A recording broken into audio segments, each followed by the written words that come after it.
avisar que, em primeiro lugar, antes que vocês tenham ataques... Aqui eu acho que a Lara já voltou. Lara, se você quiser falar... Oi. Você consegue falar Oi. agora? Professora?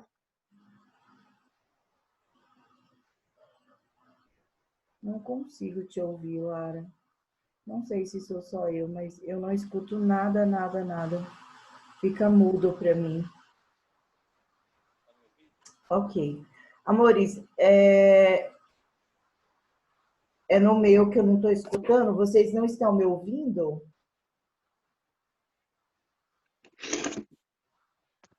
Ah, Camila colocou. Estão me ouvindo? Eu que não estou ouvindo a Lara. Ok, mas vocês estão me ouvindo, certo? Então, amores, olha só. A nossa prova, ela começa hoje às 20 horas, tá? Então, a nossa prova estará liberada no sistema às 20 horas. Sempre tem aquela perguntinha básica, né? Ei, Pro, como é que tá a nossa prova? Você pegou tranquilo na nossa prova? Como é que está a nossa prova? A nossa prova está certo, Lara. A nossa prova está bem, tranquila, foi redigida com muito carinho, então está super tranquila. Assim, não tem nenhuma novidade, não tem, como é que eu poderia dizer? Não tem questões que são questões mirabolantes, que são questões no sentido de questões, sabe, aquelas questões para poder eliminar a pessoa. Não tem nada disso, ok? Nada disso. Então, a partir das 20 horas, a nossa prova já vai estar liberada no sistema, você já pode fazer. Ela dura até as 22h30, tá? Então, a nossa prova, ela vai até as 22h30. Não ultrapassem esse horário, porque o sistema é automático. Então, quando a gente cadastra, o próprio sistema, ele encerra. Então, você não consegue ultrapassar. É aquela mesma sistemática de 8 questões fechadas e 2 questões abertas, né? Aplicando aquela ideia da recomendação do colegiado, cada questão, independentemente de ser aberta ou de ser fechada, vale 2 pontos, tá? Então, não tem nenhuma novidade. O nosso direito é o direito obrigacional, em especial as obrigações alternativas, as obrigações divisíveis e indivisíveis. Ainda tem uma perguntinha lá sobre a obrigação de fazer e de não fazer, né? Aquela velha e boa obrigação de dar coisa certa e incerta, pronto. E o restante sobre obrigações alternativas e também sobre obrigações divisíveis e indivisíveis. Portanto, a nossa prova está muito, muito, muito tranquila. Só para lembrar para vocês que hoje é o último dia de entrega do nosso trabalho, tá bem? Então, ó, não adianta, aconteceu tal, tal, tal, tal. Hoje é o último dia, tem que ser lá pelo Google Classroom, tá certo? Enviar por lá, porque senão fecha, belezinha? Amores, a gente vai estudar, então, a respeito das obrigações divisíveis e indivisíveis. E aí, só para vocês tomarem nota a respeito dos artigos, tá? Obrigações divisíveis e indivisíveis. Já se valeu pelo horário, vou dar uma olhadinha nisso, tá? Obrigações divisíveis e indivisíveis, só para relembrá-los do artigo 257, né, e que vai até o 263 do Código Civil de 2002. Eu não sei se vocês conseguiram assistir às aulas que eu havia postado, inclusive, eu acho que foi no sábado passado, que contribuiu, ou pelo menos a ideia foi tentar contribuir para a feitura do trabalho, né?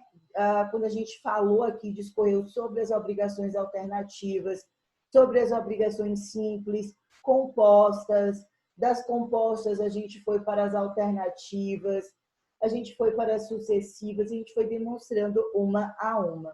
A nossa ideia, portanto, agora é só delimitar as obrigações divisíveis e defini-las, bem como as obrigações indivisíveis, cuja disciplina normativa a gente encontra tanto no artigo 257 até o 262 e, a bem da verdade, até o 263 do Código Civil de 2002. Então, quando a gente está falando de uma obrigação divisível, o que você tem que ter em mente é o seguinte: o que é uma obrigação divisível, né? E aí você está na prova do que obrigação divisível. Eu fiz o trabalho sobre isso, a prova falou, mas eu não me lembro. Lembra que obrigação divisível é aquela que pode ser fracionada. Obrigação divisível é aquela que pode ser repartida. Mas, isso não seria uma espécie de obrigação sucessiva que se sucede? Não, tem uma diferença. Porque na obrigação divisível, quando ela é repartida, você percebe que não vai haver uma alteração na substância da obrigação, não vai haver uma alteração na natureza da obrigação, não vai haver uma alteração no objeto da obrigação. Então, perceba que a própria obrigação de per si, ou seja, por si só, ela vai permitir essa divisibilidade. O que a doutrina, né, o que Orlando Gomes, o que Cristiano Chaves de Farias denomina de cindibilidade da obrigação. Então, eu quero que você escreva o seguinte: para as obrigações divisíveis, o que a gente tem que observar é o seguinte, é que a gente vai estar diante de uma prestação que pode ser fracionada, ok? Que comporta, né, comporta o cumprimento da prestação, que comporta o cumprimento da prestação de forma dividida, e isso não irá alterar, a substância, tá? A substância da obrigação, a natureza, tá certo? A sua substância, a sua natureza, a sua finalidade, o seu valor. Ou seja, o que eu quero que vocês percebam é o seguinte: a obrigação, ela já foi pensada tão de forma, ela é constituída tão de forma a ser cindível. Cindível é assim, ó, cindível. Vem de cindibilidade.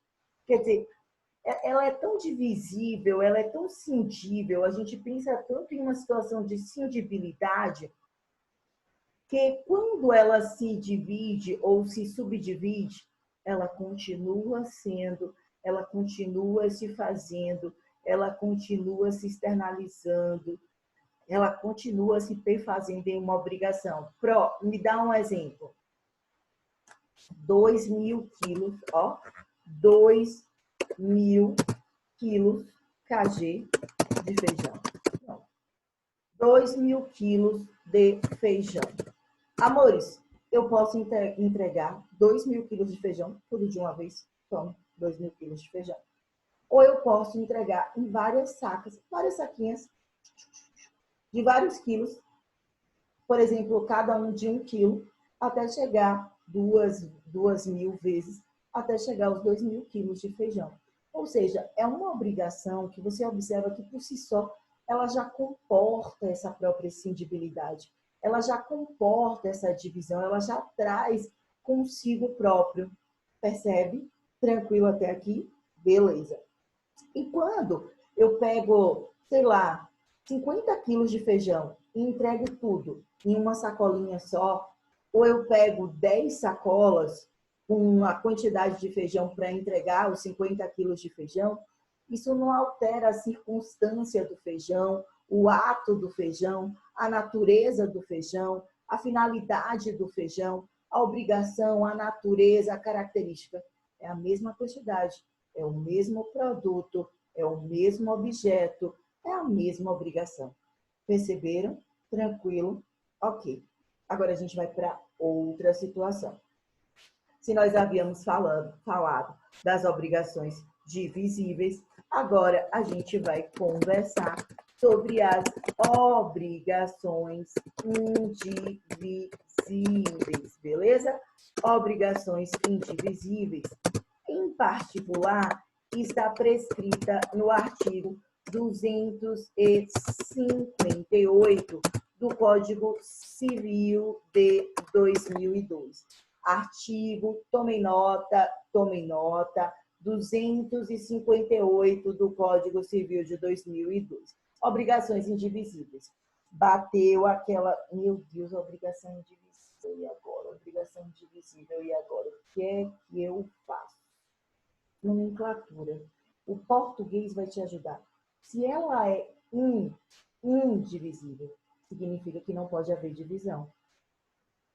Significa que, pela própria natureza da obrigação, pela própria situação, pelo próprio ato, fato jurídico da obrigação, pela própria forma da obrigação, se houver essa divisão na mesma, ela não terá como ser cumprida, ela deixará de ser uma obrigação, ou até mesmo de ser um objeto de uma obrigação. Exemplo. Imagine o seguinte, eu fiquei de entregar um carro para a Débora.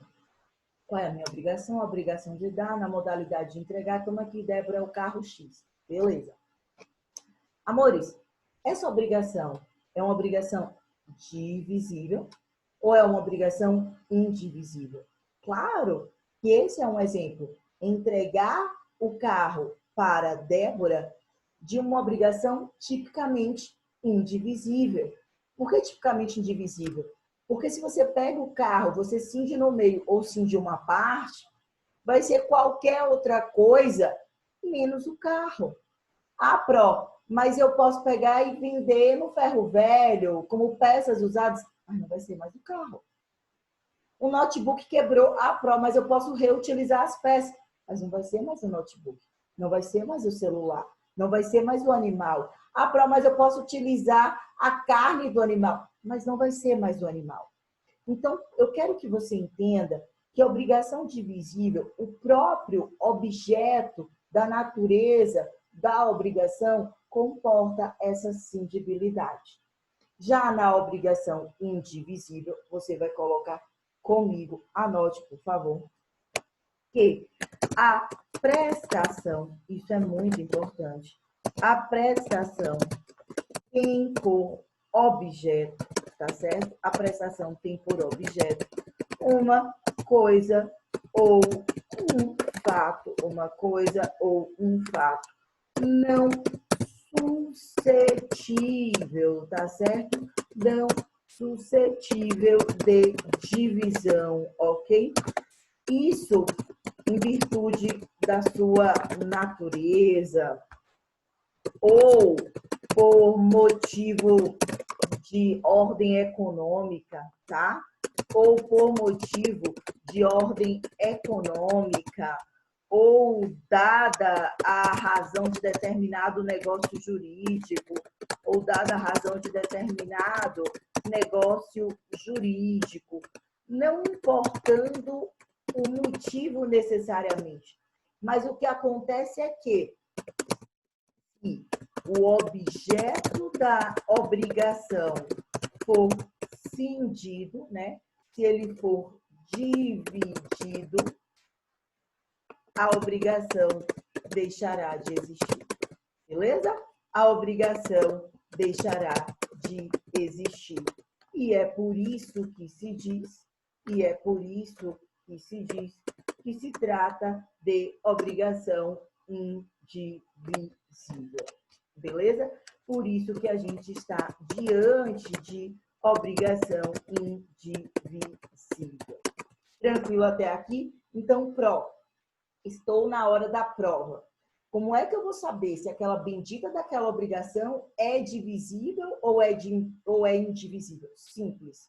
Você vai imaginar o objeto da obrigação e vai imaginar você quebrando, ok? Cindindo, ok? Dividindo. Se quando você faz isso, o objeto da obrigação continua a existir, ele é divisível. Se quando você faz isso, você quebra, você cinge, você divide, o objeto da obrigação não é mais o mesmo, é outra coisa que não aquilo, então essa é uma obrigação indivisível. Massa. Amores, obrigações indivisíveis. As obrigações indivisíveis, eu diria que a doutrina classifica isso eu diria que espécies de indivisibilidade ou espécies de se tornar, por exemplo, uma obrigação indivisível. Então, anota para mim, por favor. Espécies de indivisibilidade, ok? Espécies de indivisibilidade.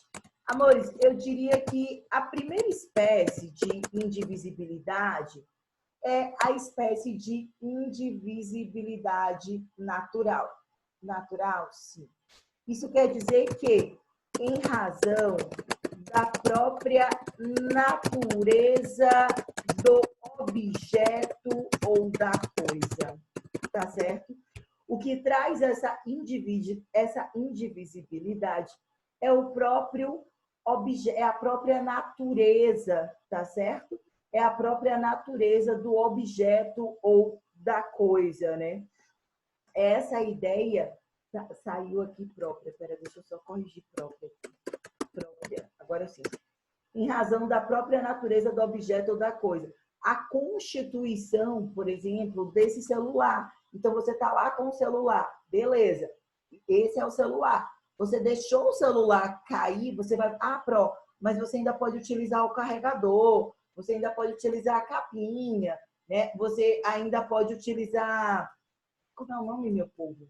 O microchip. Você pode utilizar outras coisas, mas não vai ser mais o celular. Ou seja, a própria natureza do objeto define essa indivisibilidade da obrigação. Outra situação que também pode trazer a indivisibilidade da obrigação e que muita gente acaba desconhecendo é a indivisibilidade legal, tá? A indivisibilidade legal, e aí a própria nomenclatura já nos remete em razão do que determina a legislação vigente. Em razão do que determina a legislação vigente. O que isso quer dizer? Se a própria lei determinar que aquela obrigação não pode ser dividida, repartida, ela não poderá ser. Por exemplo, obrigação de pagar alimentos, em especial se o devedor dos alimentos for dos últimos 3 meses. Então, o cara não vem pagando alimentos, né? O pai não vem pagando alimentos para o filho. Não vem 1 ano, 2 anos, 3 anos. Perceba que essas parcelas vencidas, ele consegue dividi-las praticamente todas, menos 3, né? Por quê, Porque essas últimas 3 parcelas que ele está devendo, ele terá que pagá-las todas de uma única vez. A legislação civil, que é o Código Civil de 2002, determina que essas últimas 3 prestações de obrigação de pagamento de pensão alimentícia, a legislação, por uma obrigação legal, as torna, né? Torna essas obrigações porque todas elas em uma só, indivisível. Não se poderá dividi-las. E as demais, sim, mas essas últimas três, não. Por quê? Por convenção das partes? Porque por conta da natureza da obrigação? Não. Inclusive, a natureza da obrigação, ela por si só, ela é mensal, ela divide, você paga todo mês, porque a legislação assim impôs. Beleza? A outra situação é quando a convenção entre as partes impõe. E aí eu explico, né? Que pode tornar uma obrigação indivisível é essa natureza, é essa característica convencional. Ou seja, quando as próprias partes convencionam a esse respeito. Então, os próprios credores e devedores, eles chegam a um consenso e eles vão dizer, olha, eu sei que essa obrigação pode ser uma obrigação divisível, então eu posso te pagar 10 sacas de café em janeiro, 10 de café em fevereiro, 10 de café em março, 10 de café em abril. Mas eu não vou querer assim, porque assim para mim não serve. Você vai fazer o seguinte, ao invés de você me pagar 10 em janeiro, 10 em fevereiro, 10 em março, 10 em abril, ou seja, 40 sacas de café, quando chegar no final do mês de junho, tu vai me dar as 40 de uma vez só.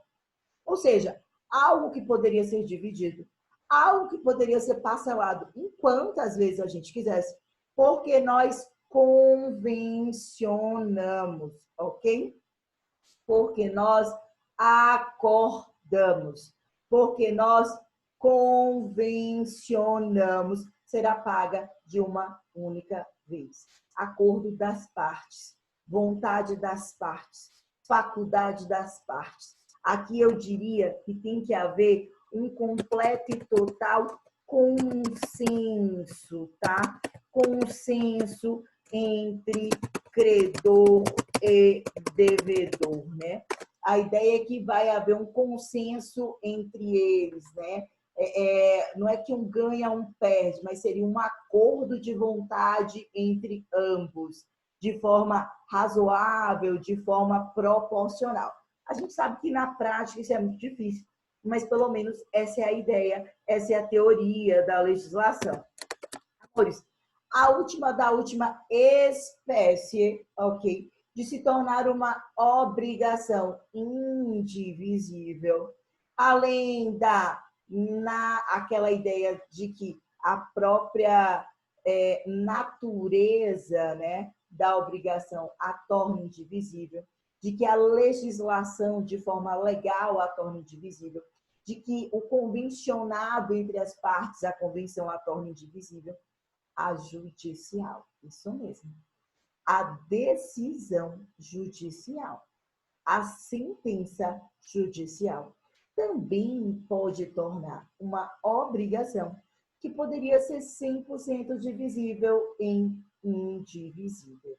Vamos anotar? Vem comigo, presta atenção, porque você vai anotar o seguinte, olha só, em se tratando de obrigação, tá? A gente está falando das espécies de indivisibilidade, e nessa espécie a gente teria, portanto, uma espécie judicial, determinando uma obrigação a ser cumprida, porque eu estou colocando um A acraseado, a ser cumprida de uma única vez, tá certo?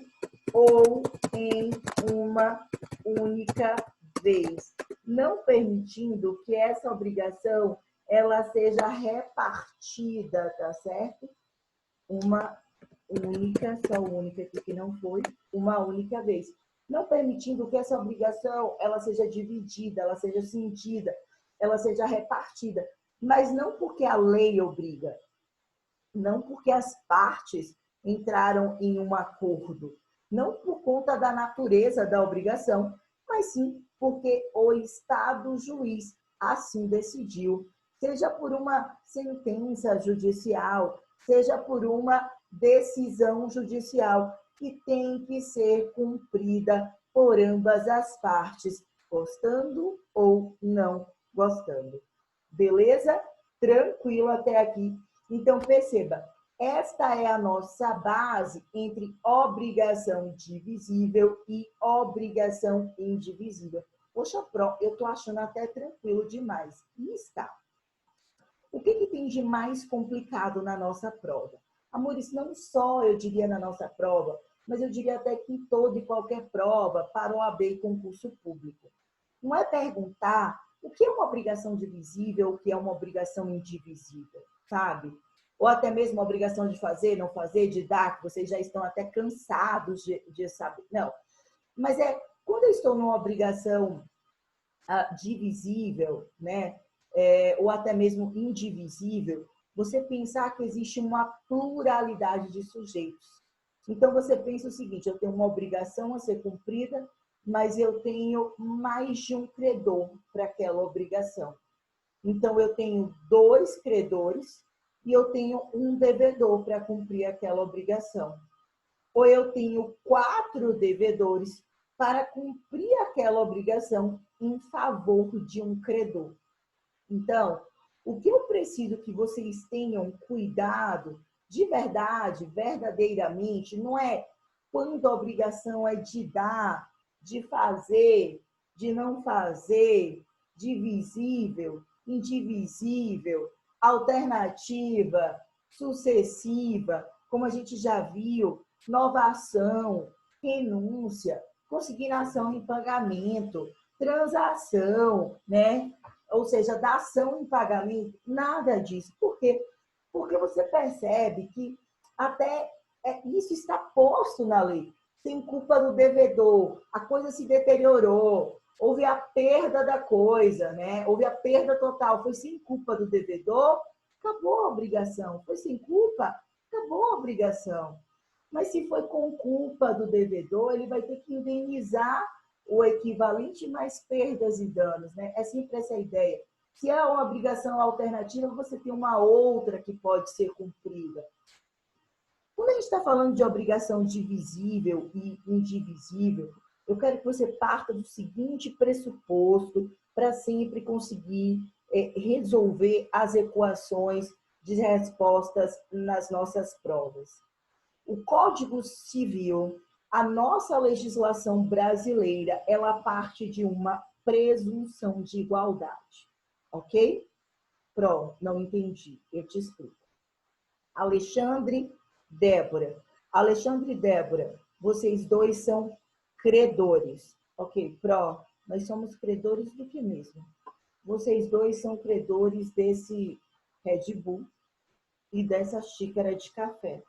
Beleza, o que vai ter que acontecer? Aqui já é o tempo estourando. É que existem 2 pessoas que estão co-obrigadas a cumprir a obrigação. A Iessa e a Camila. Então, eu tenho 2 credores, Alexandre, Débora. Eu tenho 2 devedoras, Iessa e Camila. E eu tenho 2 obrigações a serem cumpridas. Uma xícara de café para ser entregue e uma latinha de Red Bull a ser entregue. Beleza? Ok.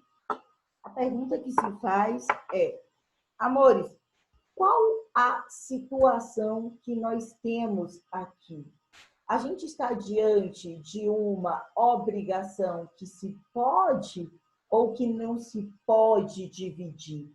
Porque vai depender do tipo de obrigação. Perceba, qual é o objetivo da xícara de café? É a xícara ou é o café? Não, o objetivo é entregar o café líquido. Então, se é o café líquido, você concorda que eu posso pegar esse café líquido, chegar aqui, ó, despejar em um outro copinho e dar metade para Débora e dar metade desse café para Alexandre líquido e cumprir a obrigação? Portanto, essa obrigação de entregar, eu não sei quantos ml, tá? A prova não é boa, meu povo, de matemática, beleza? Venha comigo, faz de conta, imagine aí. Isso aqui dá 300 ml de café líquido, preto, sem açúcar, que tinha a obrigação de entregar isso aqui para Débora e Alexandre, beleza? O que a legislação vai presumir é o que a gente chama de presunção de igualdade, que 50%, metade, tem que ser cumprido perante Débora. A outra metade tem que ser cumprido para com Alexandre, porque existe uma presunção de igualdade. Então, se são 300 ml, eu tenho que chegar e entregar. Toma aqui, ó, Débora, 150 ml de café pretinho aqui, tome para você. Alexandre, tome aqui, ó, 150 ml de café pretinho para você. Assim como existe uma presunção de igualdade para se cumprir perante os credores, né, de quem vai receber, também existe uma presunção de igualdade para quem vai pagar, para quem vai quitar, para quem tem a obrigação de dar, de fazer, de não fazer. Ou seja, essa seria responsável pelo cumprimento da metade e Camila seria responsável pelo cumprimento da outra metade. Pró, é sempre assim? Não. O que eu estou te explicando é que no direito civil brasileiro, ok? Para o cumprimento, quer seja das obrigações divisíveis, quer seja para o cumprimento das obrigações não divisíveis, existe algo que a gente chama de presunção. Cadê vocês aqui, meu povo? Ai, meu Deus, aqui. Existe algo que se chama de presunção. Presunção, tá? De igualdade. Presunção de igualdade entre credores e devedores, ok? Esta é a regra geral. Existe uma dívida de 10 mil para ser paga para Alexandre e Débora. Então, qual é a presunção que você tem que partir? Débora vai receber 5 mil, Alexandre 5 mil. Os devedores são Iesa e Camila. Iesa paga 5, Camila paga 5 mil. Essa é a nossa ideia, belezinha? Meu tempo está encerrando. Me aguarda que eu volto aqui. A gente ainda tem acho que 19 minutinhos. Eu volto só para concluir essa ideia aqui. Me aguarda.